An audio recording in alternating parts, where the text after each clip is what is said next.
네, 여러분, 6장 2절 내용 연결 표현에 대해서 알아보겠습니다. 6장 1절에서는 우리 동기화 단계 배웠잖아요. 그죠? 뭐였죠? 다시 하면은 주의 끌기, 요구, 만족, 시각화, 행동. 근데 이 다섯 개의 이 가운데 요 관절이 되는 그런 표현들입니다. 이것이 무엇인지 한번 살펴보도록 할게요. 어, 공통국어 2022 교육과정에 보면은 청중의 관심과 요구에 맞게 내용을 구성해서 발표하고 청중의 질문에 효과적으로 답변한다라는 내용이 있습니다. 당연히 이제 발표 성취진인데요.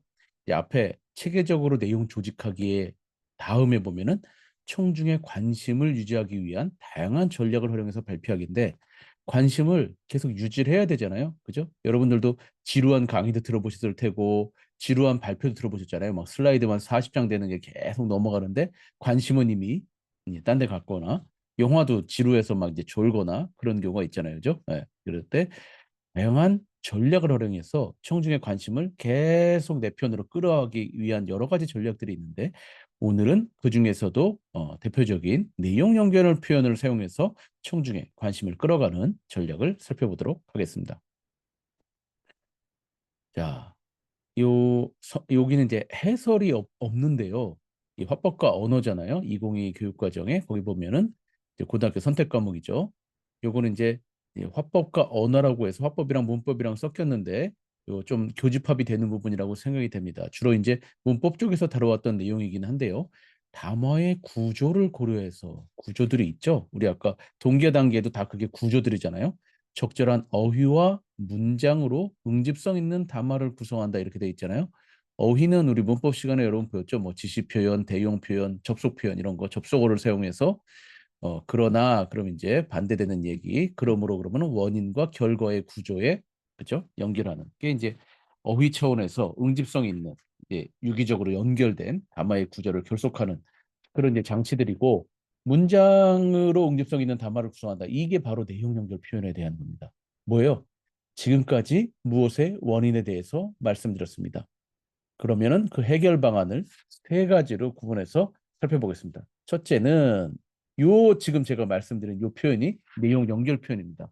이건 우리는 글을 쓸 때는 그렇게 뭐 상세하게 쓰진 않지만 말로 할 때는 이렇게 딱 잡아주는 이런 표현들이 되게 필요하죠. 그다음에 화법과 언어 9번 보면은 정제된 언어 표현 전략 및 적절한 준언어 비언어 표현 전략을 활용해서 발표한다. 이것도 여러분 발표는 프레젠테이션이에요. 프레젠테이션 성취 기준에 보면은 여기 정제된 언어 표현 전략이 나옵니다. 그래서 언어 표현 전략에서 이제 정제돼 있다. 당연히 이제 공적인 말하기니까 정제된 을 이렇게 썼는데 거기에도 이제 여러 가지 표현 전략 중에 내용 연결 표현을 또 사용할 수도 있습니다. 자, 이것도 제가 한번 개관을 해볼게요. 그럼 내용 연결 표현이 무엇이냐? 그리고 성격, 유형, 그다음에 어떤 기능들을 하는지 살펴보도록 하겠습니다. 여러분들 책이랑 같이 봐주시면 좋을 것 같아요. 제가 예전에 그 KBS에서 말하기 평가를 한번 기획하고 연구해서 그다음에 진짜 직접 실행까지 한 적이 있는데 1년 하고 그다음에 이제 종료를 했습니다. 왜냐면은 너무 그 이제 거기도 이제 사업으로 해야 되는 건데 수지 타산이 좀 안 맞았어요. 이게 이제 공기업이긴 하지만 이게 그냥 무조건 예산으로만 할 수는 없잖아요.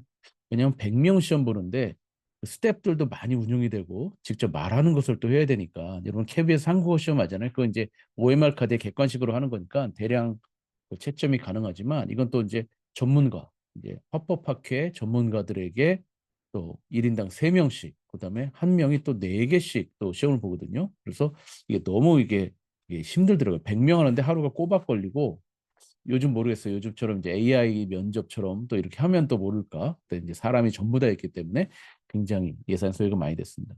근데 거기 이제 4개의 방에 들어가요. 첫 번째는 이제 정보 전달이죠. 어떤 공지사항을 쭉 얘기하는 겁니다. 그래서 카메라로 다 촬영해서 전문가들에게 보내고 그것을 이제 나중에 다 채점을 받았는데요. 네, 두 번째 방은 이제 설득방입니다. 이제 연설하는 방이고요. 세 번째 방이 PT방이에요. 그래서 PT방, 그다음에 네 번째 방은 딱 그 한쪽짜리 이 말하기 텍스트가 스크립트가 있는데 거기에는 지뢰가 한 10개 정도 포함되어 있어요. 무슨 지뢰냐면은 우리가 보통 표준 발음 많이 틀리는 거 있잖아요. 그죠? 그래서 다글이 아니죠. 달글이죠. 근데 우리 그냥 닭을 사와라, 닭을 사와라 이러잖아요. 그죠? 그래서 거긴 진짜 KBS 아나운서 두 명, 발음에 아주 빠삭한 두 명이 직접 앉아 있고 마치 아나운서 선발하듯이 그렇게 이제 그 말하기 평가를 했습니다. 근데 저는 그 당시 이제 세 번째 방, 프레젠테이션 방에 제일 관심이 많이 있었어요. 그래서 제가 직접 이제 그때 기획을 했으니까 슬라이드를 네 장을 이렇게 이미 만들어 놓은 거를 드린 겁니다. 왜냐하면은 이게 PPT 잘 만들기 대회가 아니기 때문에 슬라이드는 이제 대회 측에서, 본부 측에서 만들어 놓은 겁니다. 그래서 제가 슬라이드 네장, 하나는 도표가 있고, 하나는 또 뭐죠? 그 차트가 있고, 또 텍스트가 있고, 이런 식으로 다양한 복합 양식 매체 자료를 다양하게 사용한 슬라이드를 네장을 미리 준비해 놓고요, 대기실에. 그래서 대기실에서 10분 동안 준비 시간이 있습니다. 그래서 그 네장의 슬라이드를 좀 숙지하고, 당연히 옆에 보이겠지만 내용을 이제 숙지해야 되니까 그것을 이제 숙지하고 들어가서 하는 겁니다. 그래서 제가 50명이 하는 것을 이제 거의 반나절 내내 보았어요. 내용은 고정되어 있는데 이게 우열이 차이 이게 다를 수 있을까?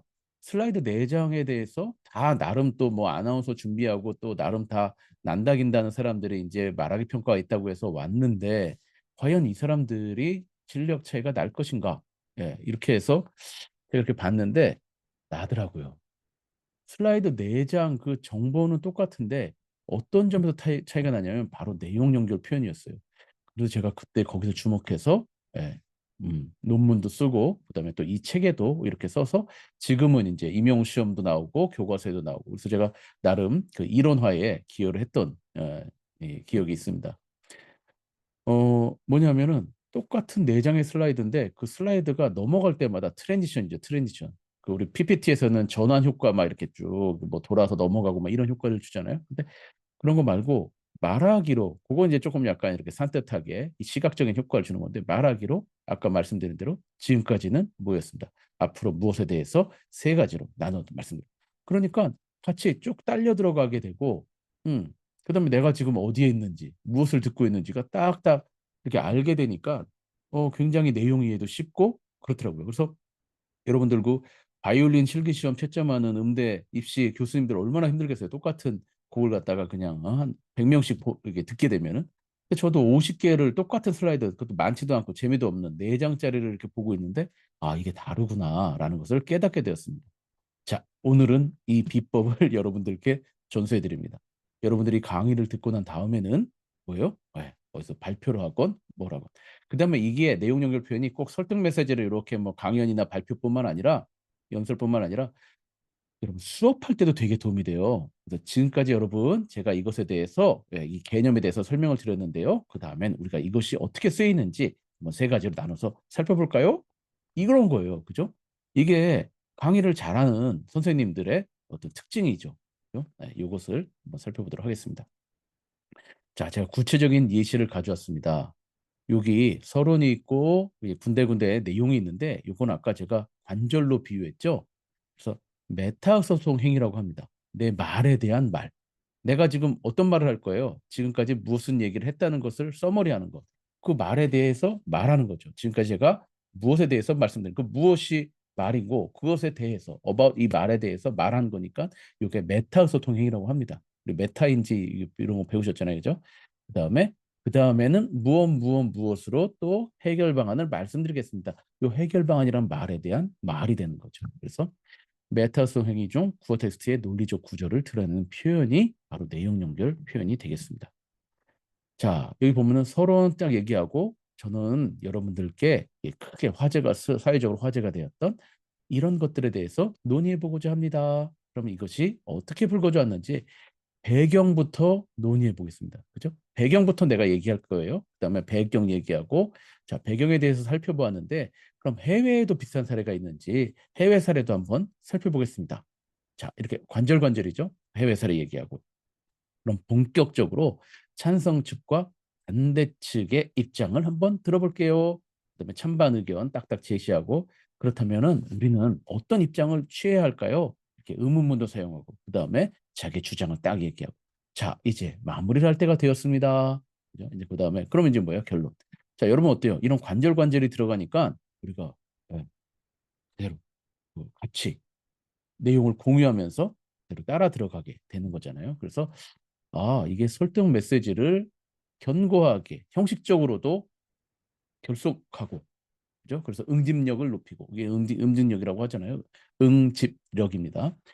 그 다음에 청중의 마음을 심리적으로도 또 결속하고 하는 굉장히 중요한 효과가 있구나라는 것을 여러분 알게 될 겁니다. 자, 성격인데요. 우리 담화 표지, 문법 쪽에서는 이것을 이제 담화 표지라고 해서 전통적으로 연구를 많이 해왔습니다. 그래서 여러분 담화 표지 그럼 이것과 같은 맥락이다 이렇게 생각하시면 됩니다. 근데 제가 이제 내용 연결 표현이라고 명명한 것은 화법에서는 이것이 그러므로 담화 표지는 주로 이제 접속어 같은 경우들이 쓰이는데요.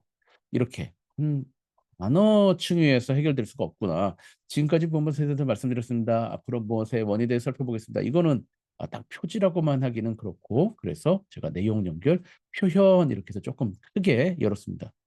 그 다음에 또 화법 쪽에서 일부 이제 트랜지션이란 말을 번역해서 논의 전환사라고 부르기도 해요. 음. 근데 논의 전환사라는 게 조금 그 뭐 직역해서 그대로 썼지만 꼭 전환의 기능만 하는 것도 아니고 또 말도 좀 어렵고 해서 이게 또 중고등학교 학생들에게 가르치기에는 내용 연결 표현 이 정도 하면 되겠다. 그 연결에는 뭐 다양한 기능들이 있고 그 관절의 모습이 또 그려지고 해서 제가 이제 내용 연결 표현이라고 명명을 했습니다. 자, 유형을 한번 살펴볼 텐데요. 주로 앞의 내용을 정리하기도 하지만 뒤의 내용을 안내하고 예고하는 기능이 많습니다. 먼저 보면은 우리 책에 자세하게 나와 있죠. 앞의 내용을 정리하는 기능들이 있습니다. 요약을 주로 하죠. 지금까지 저는 중앙도서관 개방이 가지는 어느 정도의 정당성과 거기서 얻을 수 있는 긍정적 효과에 대해서 말씀드렸습니다. 내가 지금 이거 얘기했죠. 이렇게 해서 서머리를 딱 하는 겁니다. 그죠? 예. 이게 보통 이제 대학들의 도서관에 대해서 시민들이 거기서 와서 공부하고 싶다 이렇게 하죠. 특히 우리 학교 같은 경우는 이제 사립대학이기 때문에 전부 다 여러분들 그 딱 이게 찍고 들어가야 되잖아요. 그래서 일반 시민들이 들어와서 자료를 열람하거나 하는데 그게 제약이 되는데 국립대학교 도서관 같은 경우는 어때요? 그 이제 국민들의 세금으로 만들어진 거고 그렇기 때문에 운동장이라든지 도서관들을 지역 주민들이 이용하고 싶어 해요. 그죠? 예, 그래서 이제 그럴 때 시험 때 또 이제 지역 주민들이 와서 막 은퇴하신 분들이 와서 막또 신문 보고 있고 막 이러면 또 자리도 없는데 그러면 학생들은 또 불편하잖아요. 그래서 그런 얘기들에 대한 논쟁이 있었는데 거기에 대한 이제 학생들의 연설에서 제가 가져온 겁니다. 자, 그다음에 주로 이제 뒤의 내용을 안내하고 예고하는 기능인데요. 도입 있죠. 저는 오늘 여러분들과 노동시장의 유연성에 대해서 이야기해 보고자 합니다. 이 얘기를 할 겁니다라고 이제 도입할 때 이런 기능들을 가지고 얘기합니다. 개관은 뭐예요? 쫙 드론이 떠가지고 높은 데서 쫙 보여주듯 조망해 주듯이 그래서 저는 성매매 특별법이 무엇인지 그리고 그 효과 부작용에 대해서 그리고 대안에 대해서 설명하도록 하겠습니다. 이렇게 학생들의 실제 발표에서 한 연설 내용 중에 제가 그 내용들 요 내용 연결 편이 나온 부분들을 추출해 가서 여러분들에게 소개해 드리는 겁니다. 그다음에 진짜 전환. 그죠? 다음으로는 이렇게 문제가 많은데 왜 조기 유학을 떠나게 되는 것인가? 그 이유에 대해서 알아보겠습니다. 그죠? 이렇게 학생들이 특별히 알려드리지 않았는데도 자연스럽게 이것들을 쓴 그 내용들을 제가 가져온 사항들입니다. 또 강조를 할 수도 있죠. 제가 여러분들께 강조하고 싶은 것은 그 정책을 실행하기 위해서는 예산 지원이 선행해야 한다는 것입니다. 딴 것도 중요한데 내가 특별히 요거 그죠? 초점화를 하는 거죠. 그다음에 보충. 여기서 더 몇 가지 보충해서 상세한 의복 표시를 의무해야 한다라는 주장을 드리고자 합니다. 이렇게 보충 더하겠다. 그다음에 부연. 여러분 부연 설명하는 거죠. 자, 이해를 돕기 위해 이 비준한 동의가 농촌에 미치는 영향에 대해서 자세히 말씀드리겠습니다. 이렇게 되는 겁니다. 그다음에 예증. 그러면 이러한 극지가 가지는 잠재 요소에서 발생하는 이익을 얻기 위한 선진국들의 노력을 예를 들어서 한번 제가 소개해 드릴게요. 이렇게 됩니다. 그다음에 한정은 뭐냐면 이제 바운더리 딱 경계를 치는 겁니다. 자, 이건 이제 수강 신청에 대한 건데 여러분들도 금방 이해가 될 겁니다. 인기 강좌라 이제 수강이 마감돼서 듣지 못했을 경우도 있고, 그다음에 그 강좌가 이거는 오히려 비인기네요. 수강 인원이 모자라서 폐강이 되어버리는 바람에 듣지 못했을 경우도 있을 겁니다. 저는 후자에 주목해서 여러분들께 말씀드리고자 합니다. 그러니까 전자, 인기 강자 얘기는 됐고 폐광된 경우에 대해서 제가 한번 얘기를 해볼게요. 그래서 이만큼 있는데 저는 이만큼에 대해서만 얘기를 할게요. 라고 이렇게 딱 한정을 하는 말도 할 수 있습니다. 그럼 듣는 사람은 어때요? 아, 이 사람 이거 얘기 아니고 이 얘기를 하겠구나. 이렇게 딱 준비를 하게 되겠죠. 근데 분류. 자, 그럼 어떤 문제들이 발생하고 있는 걸까요? 저는 세 가지 측면에서 살펴볼게요. 첫째는, 둘째는 이렇게 되는 거죠. 그죠? 그래서 이런 것들이, 아, 얘가 지금 세 가지를 얘기했구나. 그럼 청중들이 만약에 노트를 적을 때도 딱 1, 2, 3 이제 쫙 준비하고 있겠죠. 네. 자, 내용 연결 표현의 기능에 대해서 이제 제가 사실은 앞서 대충 다 말씀드렸지만 구체적으로 더 점검하면서 말씀을 드리도록 할게요. 내용의 논리적 구조를 묘사한다, 청재의 심리적 결속한다, 쌍방향 대화 효과를 유발한다 이렇게 돼 있는데 제가 여기 이제 배경화면에 어, 뭐예요? 여행 가이드를 이렇게 넣어놨습니다. 여기 이제 광화문 광장이고요. 이렇게 친숙한 공간인데 여러분 좋은 여행 가이드가 있을 때랑 없을 때랑 한번 생각해 봅시다. 여러분들 돈을 이제 좀 아끼기 위해서 이제 같이 친구들끼리 배낭여행을 갔어요. 막 지도를 보고 요즘엔 또 앱이 잘 되어 있으니까 편하게 또 뭐 블로그들을 보고서 여러 열심히 사전 조사를 해가지고 갔습니다. 근데 그럼에도 불구하고 그죠? 이제 누군가는 굉장히 예민하게 머리를 이렇게 써야 되죠. 네, 어디서 가서 밥을 어디서 먹어야 되고 또 동선이 어떻게 되고 여기다가 교통은 또 어떻게 가가지고 몇 번 출구로 나오는 게 더 가까운지 이게 지금 그죠? 유료인지 무료인지 이것에 대해서 계속 머릿속으로 고민을 하면서 조사도 하고 현지의 여러 가지 또 이 돌발 상황에 대해서 대처를 하면서 가야 됩니다. 근데 만약에 유능한 가이드가 있다고 하면 어떨까요? 네, 그죠? 여러분 그냥 편하게 따라다니면 되죠. 물론 이제 내가 또 이제 동선을 짜서 하는 여행도 재밌지만 또 가이드가 있다면은 여러분들 이렇게 말을 할 겁니다. 자, 지금 이런 버스 타고 이렇게 앞에 가면서 여러분 지금 여기는 광화문 광장이랍니다. 요 밑에 여러분 거북선 있는 거 아시죠? 또 막 세종대왕에 또 그런 것도 있는 거 아시죠? 그래서 광화문 광장 밑에 맨날 버스만 타고 이렇게 왔다 갔다 하지 마시고 지하에 1층에 전시관도 한번 둘러보시기 바랍니다. 어, 그것도 보시고요. 그 다음에 우리가 경복궁 투어를 또 할 겁니다. 경복궁 한번 보시고 거기 멋진 연못이 있어요. 거기 사진 찍으시고요. 그 다음에 나오셔서 조금 안국동 쪽으로 좀 걸어가서 안국역에 아니, 안국동 쪽에 뭐가 있죠? 여러분 인사동, 인사동을 한번 우리 투어할 건데 그 점심 식사는 거기에 있는 한정식집 거기에서 모일 거고 점심시간 1시간 드릴 겁니다. 자, 그 다음에 1시간 후에는 청계천 쪽으로 아래쪽으로 이동을 하셔서 그래서 자유 투어 1시간을 하시고 우리 교보문고에서 우리 한국에 축구장보다 큰 서점이 있답니다. 그러고서 막 이제 소개를 하는 거죠. 그리고 교보문고 어디에서 모일 겁니다. 그리고 저녁에는 어떤 휴식을 할 겁니다. 자, 여러분 어때요? 가면서 또 계속 설명을 할 수도 있고 그럼 뭐예요? 이게 바로 내용 연결 표현의 기능인 거죠. 우리가 좋은 지도를 말하는 지도가 같이 이렇게 관광 가이드가 옆에서 해주듯이 내가 지금 어디를 가고 있는지, 뭘 하고 있는지. 이게 없다면은 이게 밥은 어디서 먹어야 되는 거지? 언제 먹지? 또 뭘 먹지? 계속 이제 고민을 해야 되는데 미리 예고를 해주고 그 다음에 동선이 이렇게 되는구나. 내가 지금 다리가 아픈데 청계천 거기는 자유여행이니까 나는 딴 사람처럼 쭉 따라 걷기보다는 어디 가서 좀 휴식을 취해야 되겠다. 뭐 이런 식으로 마음의 준비를 하고 굉장히 편안하고 재미있는 여행을 할 수가 있는 거죠. 자, 우리 말하기를 들을 때도 마찬가지입니다. 자, 담화 구조를 묘사해 준다. 그죠? 그래서 여기 제 머리 위에 그림 보시면은 상황, 문제, 해결 이렇게 이게 약간 마인드맵처럼 도식화가 돼 있잖아요. 어려운 말로 선행 내용과 후행 내용의 교량 역할을 한다 돼 있는데 뭐 어렵게 좀 유식한 척을 했네요. 뭐예요? 앞의 내용과 뒤의 내용의 연결, 브릿지 역할을 한다는 거죠. 그리고 논의의 위치를 지정해주는 지금 우리가 어디쯤 가고 있는지. 그다음에 인지적으로 처리해야 할 영역을 한정해주죠. 원인부터 이야기하겠다. 그다음에 후자에 주목하겠다. 그다음에 전체 논의에 대해서 청재의 이해를 돕는 역할을 합니다.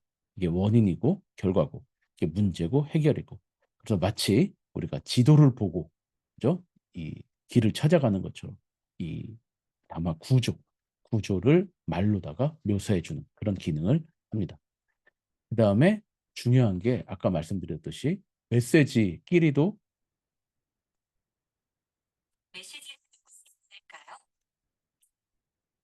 합니다. 이게 또 시리가 메시지 하니까 금방 또 알아듣고 또 얘기를 하네요. 메시지끼리도 결속이 돼야 되는데 메시지와 청자의 심리적 결속이 중요하죠. 자, 그러면 여러분들은 왜 반대의 입장을 취하고 있는 걸까요? 제가 여러분의 입장이 되어서 한번 생각해 보았습니다. 첫째, 고용 환경에 대한 애양식입니다. 마치 예, 예, 내가 이 사람의 얘기를 들으면서 반대되는 생각이 들었는데 그걸 갖다 이 사람이 직접 언급해주고 있죠. 나도 좀 반감이 들었는데, 근데 화자가 이걸 알고 있구나. 예, 여러분의 입장이 되어서 한번 같이 생각해 볼게요. 그죠? 그래서 심리적으로 이 사람이 나랑 알고 있네. 나의 마음을 알고 있네. 그러면 반감에 대해서 이 사람이 뭔가 해명을 하든지 설명을 좀 해주겠구나. 이런 생각을 하게 될 겁니다. 자, 또 여기서 여러분들은 의문이 생기실 수 있을 겁니다. 내가 듣고 있는데 갸우뚱하게 되는 거죠. 그죠? 이건 뭐지? 내 생각은 좀 다른 것 같은데 띵 이렇게 물음표가 생겼습니다. 아니 내가 살아가는데 특별히 의복에 있어서 불편한 느낀 적은 없는데 어, 티셔츠 잘못 골라가지고 병원에 실려갔대. 이런 일을 들은 적 없죠. 그런데 왜 이런지 얘기를 하는 걸까 될까요? 내가 의문이 땅 들었는데 그죠? 이렇게 얘기를 하는 거죠. 의문이 생길 것 같은 청자의 심리 양상을 언급하면서 적극적인 교감을 시도하고 있는 장면입니다. 그죠? 내가 알거든. 여러분들 머릿속에 지금 의문 뭐죠? 물음표가 하나 띵 떠올랐죠? 그러면서 딱 잡고 들어가는 거죠. 그다음에 가서 낯선 주제를 다루면서 개인적인 관련성을 강조해서 내용과 청자의 심리적 거리감을 좁히는 겁니다. 요거는 경영에 대한 얘기인데요. 노동자에 대한 얘기를 이렇게 하면서 노동 유연성에 대해서 얘기를 했습니다. 근데 이제 학생들이라 아직 이 부분에 대해서는 별로 나랑 관련이 없다. 즉 개인적 관련성이 떨어진다라고 생각을 했었어요. 근데 이 학생이 자 이런 얘기 들으시면은 우리와는 상관이 없는 먼 얘기 호주 혹은 아주 극빈한 노동자 이야기 정도로만 생각되실지도 모르겠습니다. 여러분들 그러시죠? 하지만 이 사건이 노동시장이 유연하지 못하다는 것에서 발생했다는 점에서 이 사건은 우리와 밀접한 연관이 있습니다. 여러분들도 곧 취업을 하실 텐데 노동시장의 유연성 이 사건이 누가 이게 뭐 40대 가장이 뭐 어떻게 됐다라는 이 사건이 우리랑도 직접 연관이 있답니다 하니까 학생들이 쭉 빨려 들어오더라고요. 그죠? 이런 것들. 그다음에 세 번째 기능은 쌍방향 대화 효과를 유발한다. 특별히 여러분 여기서 이제 의문문 우리 특별히 이제 특별한 대답을 요구하지 않는 의문문을 뭐라 그래요? 수사 의문문이라고 하죠. 이 수사 의문문이 많이 씁니다. 그렇다면 이렇게 간접후변의 피해를 받는 사람은 얼마나 될까요? 이렇게 하는 겁니다. 이건 이제 어떤 여학생이 이제 연설을 하는데 연설 주제가 뭐였냐면은 길거리 흡연을 뭐죠? 금지하자. 뭐 이런 거였습니다. 여러분들 그런 경험 있으시죠? 이렇게 길을 걷고 있는데 앞에 사람이 담배를 피우면서 바람이 어떻게 불고 그러면서 그 담배 냄새가 바로 나한테 唰 그죠? 해서 그럼 어떻게 되나요? 아우 기분 좋네 이렇게 되는 겁니까? 그죠? 그런 경험들 다 있을 겁니다. 그래서 그 여학생이 그것에 대한 불쾌함을 막 얘기하면서 간접 흡연의 피해를 받는 사람은 얼마나 될까요? 라고 딱 하니까 다른 사람들도 그래 하면서 마치 대화하듯이 1대 다로 연설하는 거지만 대화하듯이 되는 겁니다. 그럼 외국인 노동자 문제를 해결하기 위해서 어떠한 대응을 하면 좋을까요? 끌어들이는 거죠. 그죠? 자, 이게 바로 이제 그냥 평소문으로 얘기했을 때랑 수사의문문을 사용했을 때랑의 차이점입니다. 똑같은 말이고 똑같은 내용 연결 표현이죠. 다음은 쌀 시장 개방의 이점에 대해 알아보겠습니다. 이렇게 얘기할 수도 있죠. 이것도 훌륭합니다. 하지만 이것을 수사문문으로 바꿔서 네, 장기적으로 살펴보았을 때 쌀 시장 개방이 우리에게 주는 이점은 무엇일까요? 그죠? 특별히 또 우리에게라고 하니까 바로 또 이제 개인적 관련성도 이렇게 하고 더 궁금한데 뭐예요? 이렇게 빨려 들어가는 거죠. 그죠? 끌어들게 됩니다. 자, 이렇게 해서 내용 연결 표현에 대해서 살펴보았고 교과서랑 임용 시험 문제를 한번 살펴볼게요. 이건 지금 창비 합법과 언어 교과서인데요. 아까 교육과정 소개하면서 말씀드렸던 담화의 구조를 고려해서 적절한 어휘와 문장으로 응집성 있는 담화를 구성한다라는 송치 기준에 대한 교과서입니다. 거기 보면은 담화의 구조라는 게 있고요. 왼쪽에 보시면은 여기 설득을 목적으로 하는 데 있어서 그 본문 설명에 보면은 내용 연결 표현 주장을 제시한 표현 등에서 있으면 한다 뭐 돼 있고요. 여기 정보 전달의 셋째 줄에 있네요. 내용 연결 표현 등을 사용해서 할 수 있다 돼 있고 아래 초록색 상자에 보면은 내용 연결 표현은 화자의 발화 의도나 심정 태도를 효과적으로 전달하기 위해 사용되는 말로서 담화 표지라고도 한다. 내용 연결 표현이 담화에서 주로 하는 역할은 예고도 하고 강조도 하고 요약도 하고 열거도 하고 예시도 하고 부연도 한다. 이렇게 그죠? 제 책에 있는 내용들이 그대로 이렇게 정리가 되어 있습니다. 그다음에 활동에는 이제 어떤 하나의 발표문, 이제 서론, 본론, 결론이 나와 있고요. 그다음에 이게 도입부, 정개부, 정리부로 나와 있고, 여기 담화의 구조에 적절한 어휘와 문장을 활용해서 나만의 발표를 만들어 보자 이렇게 돼 있죠, 그죠? 그래서 응집성을 높이기 위해 사용된 어휘나 문장에 밑줄을 그어보자 해서 내용 연결 표현을 한번 찾아보는, 일단은 학생들에게 직접 만드는 거는 요 다음 활동이고, 속어로 1번에서는 찾아보는 활동을 제시하고 있습니다. 자, 그다음에 요거는 이제 발표 성취 기준인데요. 아까 정제된 언어 표현 전략인데 당연히 문법적으로 간결하게 모호하지 않게 격식에 맞게 이런 것들에 해당되고, 특별히 발표니까 적절한 내용 연결 표현 활용하기가 맨 4번 전략으로 나옵니다. 그렇죠? 네. 아마 표지라든지 또 오늘 발표 핵심 내용은 이것입니다 해서 문장형 내용 연결 표현은 이렇게 나오죠. 그래서 여러분들이 오늘 그대로 배운 게 교과서에 나오고 여러분들이 학생들을 지도할 때 그대로 사용할 수 있습니다. 그래서 안내, 또 집중, 그다음에 예고, 그다음에 요약 정리. 여기서 이제 간단하게 저는 한 9가지, 10가지 정도로 설명드렸는데 대표적인 거 4가지를 이렇게 예시로 들고 있습니다. 그다음에 이것은 2020학년도 임용시험에 나온 내용입니다. 여기 가는 강연이고 나는 그 연설 방법에 대한 설명인데요. 지금 제가 빨간 상자로 쳐놓은 게 내용 연결 표현에 대한 거죠. 청중이 듣고 이해하기 좋은 연설을 하기 위해서는 아이디어가 한 자리에서 다음 자리로 자연스럽게 이동해야 한다. 급작스럽게 논의가 바뀌고 사고 연결에 무리가 생기므로 청자가 내용의 논리적 구조를 쉽게 이해하도록 앞의 내용을 정리할 수도 있고 또 뒤의 내용을 안내하기 등의 기능을 가진 이 내용 연결 표현을 적절히 사용하는 것이 필요하다 이렇게 되어 있습니다. 그래서 여기 나의 내용 연결 표현 중 쌍방향 의사소통 효과, 이것도 제 책에 바로 나왔던 거죠. 그래서 이거는 임용시험에서는 항상 이제 책을 출전을 해야 되기 때문에 이런 식으로 해가지고 가에서 그것에 찾아서 초도절, 끄도절을 쓰고 그다음에 이유를 설명하는 그런 문제가 나왔었습니다.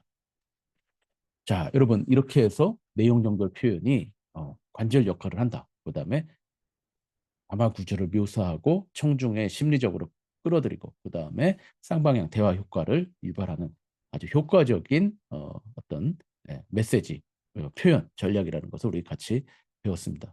자, 여러분들도 이것을 잘 활용하시고요. 아까 말씀드린 대로 연설, 발표뿐만 아니라 수업할 때도 꼭 잘 사용하시기 바랍니다.